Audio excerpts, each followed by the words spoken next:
کوکمون دو سل ره هست. سیم اول برابر با سی انگلیسی در تیونر کوک شده.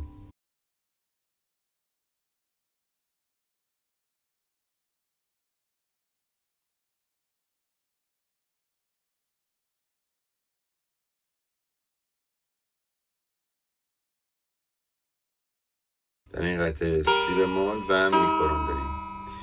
از فا در سیم زرد شروع میکنیم. فا فا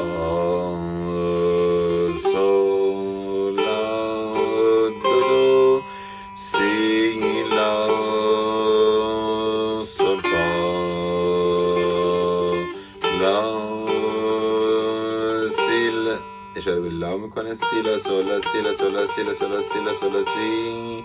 راست چپ بودن. سی ریز میخوره. لاس لا سول سول فاس فا سول. اینو به جلو اشاره دارم. منگوش سوم. حالا از لا کرون میگیم لاس لا سول فا سول. لا پس به سول اشاره داشت. لا سول فا سول لا سول فا سول لا سول فا سول لا سول فا سول لا. همچنان لا کرونه سول سول فال فال اشاره به انگشت سوم به جلو دارن. میس میس فا می فا ره را چپ راست فا فا سول لا سی لا فا. در سیم زرد میگیم میر فا سول سول لاس لا سول فا سول راست راست چپ راست چپ.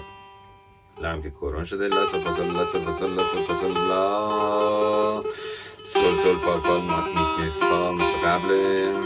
میاد انگشت دوم میر سول سول فا می فا راست اشاره به فا میکنه. راست چپ سول فا می فا سول فا می فا سول فا می فا سول فاس فاس میس میس رف رف میر فام فا می ره می. مثل گذشته است. فا می ره می فا می ره می فا می ره می ره می فا میس میس رف رف دم دم ره.